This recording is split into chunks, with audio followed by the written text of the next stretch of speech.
नमस्कार विद्यार्थियों, आदर्श शिक्षा समिति सिरोही द्वारा संचालित ऑनलाइन शिक्षण कक्षा में आप सबका स्वागत है। आज हम कक्षा 10वीं के सामाजिक विज्ञान विषय के अंतर्गत अध्याय 2 1A वन्यजीव संसाधन के बारे में पढ़ेंगे। इस अध्याय के पहले भाग में हमने जैव विविधता, पारिस्थितिकी तंत्र और IUCN द्वारा प्राणी जात को कितनी जातियों में बांटा गया है उसके बारे में अध्ययन किया था।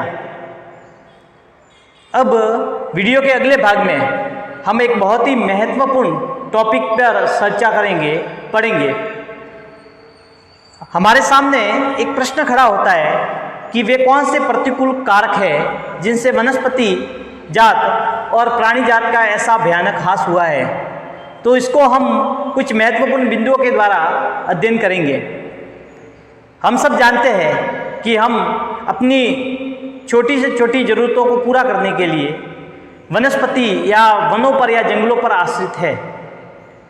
हम प्रत्यक्ष या अप्रत्यक्ष रूप से वनों पर ही आश्रित होते हैं। अगर हमको लकड़ी लानी है, लकड़ी चाहिए जो घरेलू उपयोग ईंधन के रूप में हो या घरेलू आवश्यकताओं को पूरा करने के लिए हो, हम जंगलों की तरफ जाते हैं। हमें औषधियों की आवश्यकता है, दवाइयों की आवश्यकता है, तो हम जंगलों पर आश्रित है, वनस्पति पर आश्रित है। अगर हमको कुछ खाद्य सामग्री की आवश्यकता है तो हम वनों पर आश्रित है। इस प्रकार से प्रत्यक्ष और अप्रत्यक्ष रूप से हम वनों पर आश्रित है। लेकिन हम मनुष्य जाति स्वार्थपरता के कारण इस वनस्पति जात का जो उपयोग है वो अंधाधुंध रूप से कर रहे हैं, और अंधाधुंध रूप से इसका उपयोग करने के कारण ये लुप्त होने की कगार पे है, या उनका जो ह्रास हो रहा है वो बहुत ही भयानक तरीके से हो रहा है। अंधाधुंध उपयोग से हमारा क्या तात्पर्य है? तो एक सीमा तक हम इसका उपयोग करते हैं, लेकिन वर्तमान समय में जनसंख्या वृद्धि और इसकी महती आवश्यकता है वो बढ़ रही है, डिमांड बढ़ रही है, मांग बढ़ रही है, जिसके कारण से लोग इसका अंधाधुंध उपयोग कर रहे हैं। तो ये एक बहुत ही महत्वपूर्ण कारक है जिससे वनस्पति जात को नुकसान पहुंचा है। और वनस्पति जात को नुकसान पहुंचेगा तो सीधी सी बात है, वनस्पति और प्राणी जात एक दूसरे के ऊपर ही निर्भर करते हैं, प्राणी जात को भी नुकसान पहुंचेगा। हमारा दूसरा बिंदु है उपनिवेश काल में रेल लाइन, कृषि व्यवसाय, खनन कार्य में वृद्धि। तो हम सब जानते हैं कि भारत है वो ब्रिटिश साम्राज्य के अंतर्गत एक उपनिवेश था।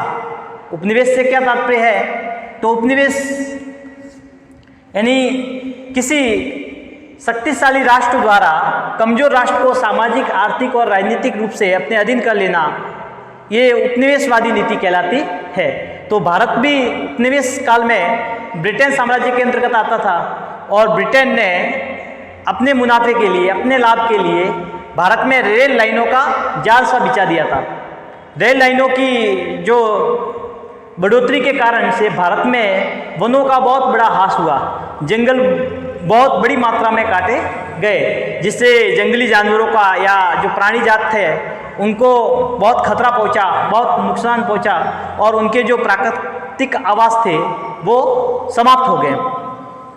लॉर्ड डलहौजी के काल में 1853 में भारत में पहली रेल चली थी। उसके बाद तो इसका जाल सा बिछ गया था, और अंग्रेजों ने अपनी साम्राज्यवादी नीति और उपनिवेशवादी नीति के तहत यहाँ पर रेल लाइनों का एक बहुत बड़ा जाल बिछा दिया था, जिसके कारण से जंगलों का ह्रास हुआ, कृषि का फैलाव हुआ, कृषि क्षेत्रों का विकास हुआ, नई नई मशीनें औद्योगिक क्रांति के दौरान बनी, जिससे कृषि क्षेत्र का विस्तार हुआ, जिससे भी जंगलों का ह्रास हुआ। व्यवसाय क्षेत्र में बढ़ोतरी हुई। इंग्लैंड ने अपने लाभ के लिए यहाँ पर भारत में व्यवसाय क्षेत्र में भी बढ़ोतरी की।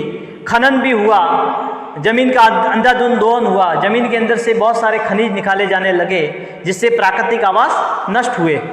और इन प्रकार से कार्यों से, बढ़ोतरी से, अंग्रेजों की इस प्रकार से नीति से वनस्पति जात और प्राणी जात को बहुत बड़ा नुकसान पहुंचा। कृषि का फैलाव, यह भी एक बहुत ही महत्वपूर्ण मुद्दा है। वैसे आप सोचते होंगे कि कृषि का फैलाव तो इतना कहाँ हुआ है, भारत में इतनी कृषि कहाँ पनपी है, लेकिन अंग्रेजों की नीतियों में 1952 के बाद में कृषि का बहुत बड़ा विस्तार हुआ। 1951 से लेकर 80 के बीच में कृषि का फैलाव बहुत ज़्यादा हुआ। और ज़्यादा होने के कारण से वनों का विनाश हुआ, बहुत बड़े पैमाने पर जंगलों का विनाश हुआ, ह्रास हुआ। कहते हैं कि 1951 से लेकर 80 के बीच में 26,200 वर्ग किमी जो भूमि थी, किलोमीटर भूमि थी, इतना क्षेत्र था, वो कृषि के फैलाव के कारण से नष्ट हो गया। तो इस प्रकार से इन आंकड़ों से पता चलता है कि कृषि के फैलाव से किस प्रकार से वनों का ह्रास हुआ। इसी प्रकार से अगले बिंदु पे आएंगे स्थानांतरित खेती, जिसको झूम खेती अथवा स्लैश और बंद खेती के नाम से भी जाना जाता है। ये खेती बहुत ही प्राचीन खेती है जो हजारों वर्षों से चली आ रही है। इसमें किसी विशेष समुदाय द्वारा एक जंगल में जाकर या स्थान विशेष पर जाकर जंगलों को साफ किया जाता है, उसको अर्थात जलाया जाता है। जलाने के बाद में उस क्षेत्र विशेष में एक खेती की जाती है, जिसको स्थानांतरित खेती के नाम से जाना जाता है। कुछ समय के पश्चात जब वहाँ से जो फसल है वो ले ली जाती है और धीरे धीरे जब भूमि की उर्वरा शक्ति समाप्त हो जाती है, तो वही लोग किसी और अन्य स्थान पर जाकर उसी खेती को इसी प्रकार से जंगलों को साफ कर उस खेती को पुनः करते हैं। तो इस प्रकार से स्थान बदल बदल कर की जाने वाली खेती को स्थानांतरित कृषि के नाम से जाना जाता है। ये पूरे विश्व भर में की जाती है, अलग अलग क्षेत्रों में इसको अलग अलग नामों से जाना जाता है। जैसे लदांग भी कहा जाता है, रोका भी कहा जाता है, मिल्पा भी कहा जाता है, झूम भी कहा जाता है, स्लैश और बंद के नाम से भी जाना जाता है। तो इस प्रकार की खेती से वनों का बहुत बड़ा ह्रास हुआ, क्योंकि ये बहुत ही ज़्यादा तरीके से इस खेती में वनों का ह्रास होता है, नुकसान होता है, बड़ी पैमाने पर जंगलों को काटा जाता है, जिस कारण से ये भी एक प्रतिकूल कारक है जिसके द्वारा वनस्पति जात और प्राणी जात को नुकसान हुआ है। इसके अलावा कुछ बड़ी विकास परियोजना भी है। वर्तमान समय में मनुष्य की आवश्यकताओं को देखते हुए आपने देखा होगा नदियों पर बड़े बड़े बांध बनाए गए, बांध परियोजना है, नदियों के जल को मिलाने वाली परियोजना है, जिसके कारण से एक बहुत बड़े जो वन क्षेत्र है वो या तो जलमग्न हो जाते हैं या पर उनको काट दिया जाता है बांध बनाने के लिए। तो इस प्रकार से बड़ी बड़ी विकास परियोजनाएं भी जो है वो प्रतिकूल कारक है जिससे वनस्पति जात को नुकसान पहुंचा है। हम देखते हैं कुछ उदाहरण के माध्यम से, जैसे कि नर्मदा सागर परियोजना। तो नर्मदा सागर परियोजना है, वो परियोजना इतनी बड़ी परियोजना है, अगर ये पूर्ण रूप से अगर सफल हो जाएगी तो कहते हैं कि 4 लाख हेक्टेयर वन क्षेत्र है वो बिल्कुल जलमग्न हो जाएगा, अर्थात जल में डूब जाएगा। 4 लाख हेक्टेयर मतलब कितना वनों का नुकसान होगा, इस उदाहरण के माध्यम से आप समझ सकते हैं। तो नर्मदा सागर परियोजना इतनी बड़ी परियोजना है। 1952 यानी 1952 के बाद में ये सब जितनी भी परियोजना है वो परियोजना है हमारे देश में बहुत ही विस्तारित रूप से फैली और इनसे कहते हैं 5000 वर्ग किलोमीटर क्षेत्र को नुकसान पहुंचा है 1952 से। तो इस प्रकार से हम देखते हैं कि बड़ी विकास परियोजनाएं भी है जो मनुष्य अपनी उन्नति का परिचायक मानता है, लेकिन ये भी एक प्रकार से नुकसान करती है। खनन कार्य, वर्तमान में मनुष्य की आवश्यकताएं बढ़ रही है और मनुष्य की आवश्यकताएं बढ़ने के कारण वो संसाधनों पे ज़्यादा आश्रित हो रहा है, जिसके कारण से खनन कार्य भी हो रहे हैं और खनन कार्य से जो वनस्पति जात है वो भी नष्ट हो रही है और प्राणी जात के जो प्राकृतिक आवास है वो पूर्ण रूप से नष्ट हो रहे हैं। इसका उदाहरण हम समझ सकते हैं कि पश्चिम बंगाल में स्थित बक्सा टाइगर रिजर्व, जहाँ पर एक विशेष प्रकार के खनिज का खनन होता है, यानी माइनिंग होती है, जिसको कहते हैं डोलामाइट। और डोलामाइट खनिज के खनन से वहाँ पे जितने भी जीव जंतु है या प्राणी जात है उनका जो प्राकृतिक आवास है वो बिल्कुल नष्ट हो रहा है।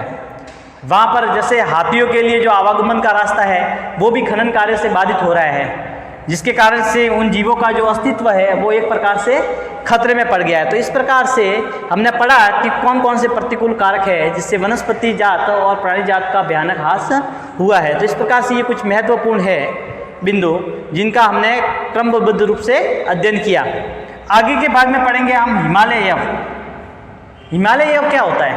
तो एक प्रकार का जो सदाबहार वृक्ष है, जो चीड़ के प्रकार का होता है, चीड़ का पेड़ होता है उस प्रकार का होता है। ये वनस्पति पौधा है या सदाबहार वनों के अंतर्गत ये आता है और जो इसकी जो ज़्यादातर संख्या है वो हिमाचल प्रदेश और अरुणाचल प्रदेश में इस प्रकार का जो ये पेड़ है पाया जाता है। हिमालय यव है, यह बहुत ही डिमांडेबल पौधा है, पेड़ है, क्योंकि इसकी जो छाल है, पत्तियाँ, टहनियाँ और जड़ें हैं, उससे एक पदार्थ निकाला जाता है जिसको बोलते हैं टक्सोल। टक्सोल पदार्थ है जिसका बहुत ही महत्वपूर्ण उपयोग है। कैंसर की दवाई के अंतर्गत इसका उपयोग किया जाता है। कैंसर जो एक बहुत ही असाध्य या बहुत ही भयानक बीमारी है, कैंसर की बीमारी में इसका उपयोग किया जाता है टक्सोल। तो अब कैंसर जैसी बीमारी को ठीक करने के लिए टक्सोल का प्रयोग किया जाता है। तो आप ये जान सकते हैं कि हिमालय यव का जो है कितना इम्पोर्टेंस रहा होगा। इसलिए इस पेड़ को हिमाचल प्रदेश, अरुणाचल प्रदेश से प्राप्त किया जाता है और इसकी पेड़ की पत्तियों से, टहनियों से, छाल से और जड़ों से टक्सोल नामक पदार्थ निकाला जाता है और ये कैंसर की बीमारी में या कैंसर की औषधि के रूप में काम में आता है। अतः ये पौधा भी या यह पेड़ भी बहुत ही डिमांडेबल है और इसका निष्कासन ज़्यादा होने के कारण ये भी लुप्त होने की कगार पर है। तो इस प्रकार से हम जान सकते हैं कि किस प्रकार से मनुष्य की स्वार्थपरकता ने धीरे धीरे वनस्पति जात को खतरे की कगार पे ला दिया है। अब आगे के बिंदु पे पढ़ेंगे कि भारत में जैव विविधता को कम करने वाले कारक कौन कौन से हैं।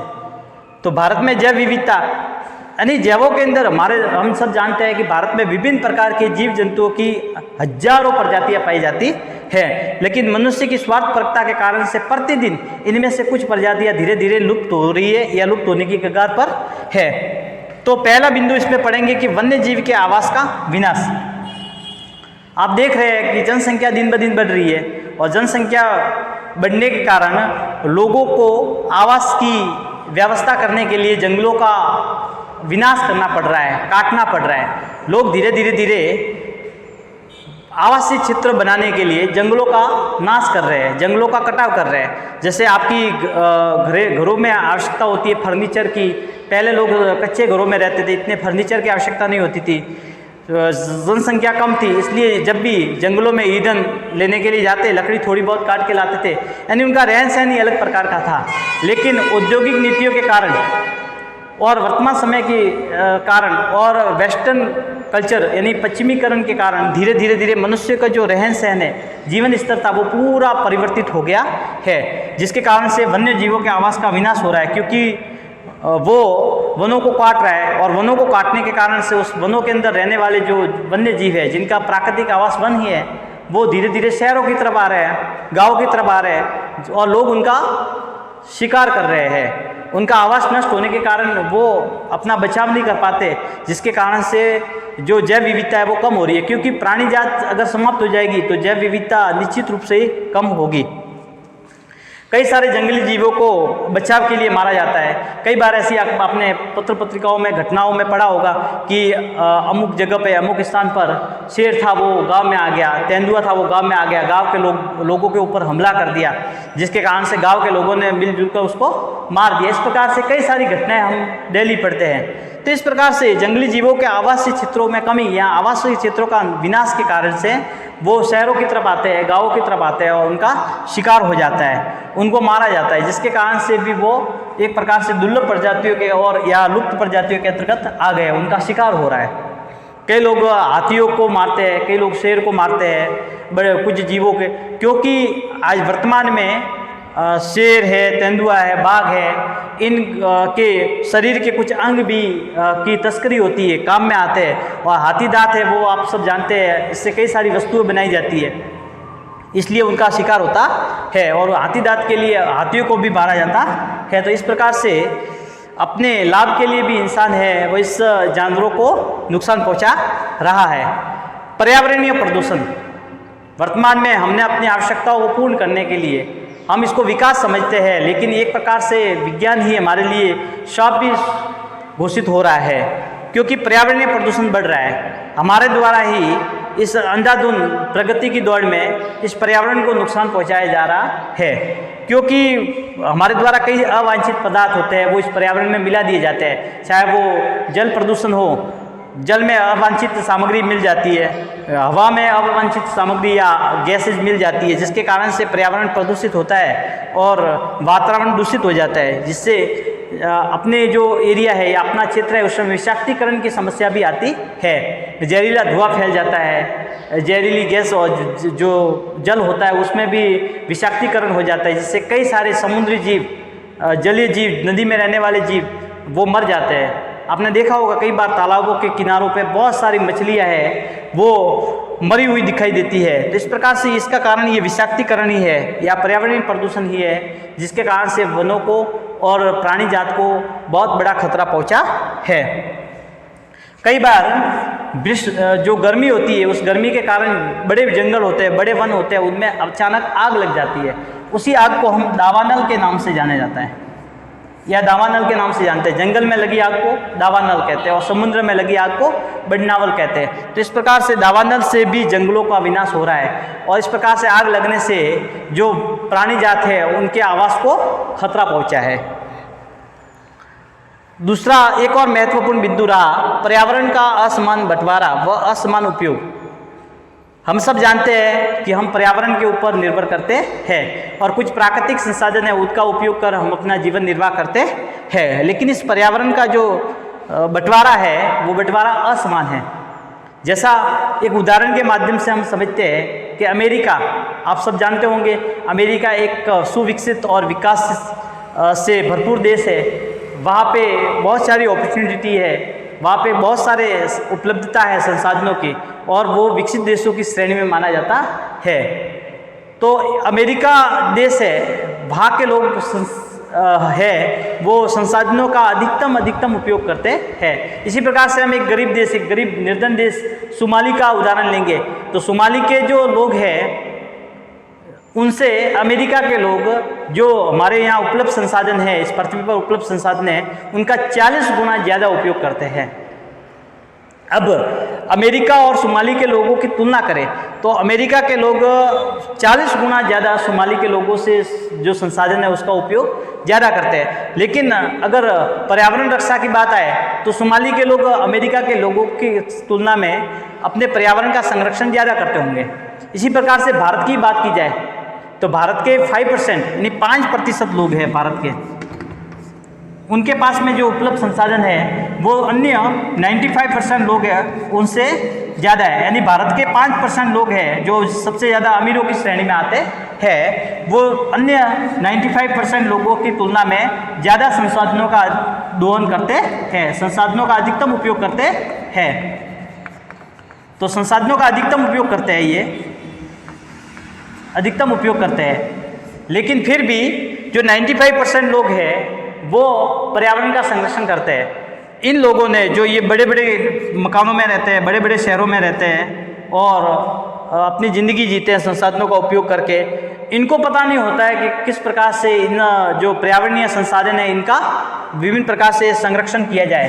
क्योंकि 95% लोग जो संसाधनों का कम उपयोग करते हैं वो लोग इस पर्यावरण का संरक्षण करते हैं। तो इस प्रकार से पर्यावरण जो वस्तु या पर्यावरणीय संसाधन है उनके बीच में भी असमान बंटवारा है और इसका उपयोग भी असमान रूप से है। विकसित देश है वो संसाधनों का अधिकतम उपयोग करते हैं लेकिन प्रदूषण भी ज़्यादा करते हैं, और निर्धन या विकासशील देश है वो संसाधनों का न्यूनतम उपयोग करते हैं लेकिन पर्यावरण संरक्षण भी ज़्यादा करते तो है। तो इस प्रकार से भारत में इस प्रकार के ये बिंदु है जिससे जैव विविधता कम होती है और वनस्पति जात को नुकसान पहुंचता है। तो आज हमने प्रतिकूल कारकों के बारे में पढ़ा जिससे वनस्पति और प्राणी जात को नुकसान पहुंचता है। हिमालय यव के बारे में पढ़ा जो एक औषधीय पेड़ है जो अभी लुप्त हो रहा है, इसका निष्कासन ज़्यादा हो रहा है। और भारत में जैव विविधता को कम करने वाले कारक कौन कौन से हैं। इस प्रकार से आज हमने इनके बारे में जाना। आगे हम अगले अध्याय में इस पाठ के बारे में, इस अध्याय के बारे में और जानकारी करेंगे। धन्यवाद।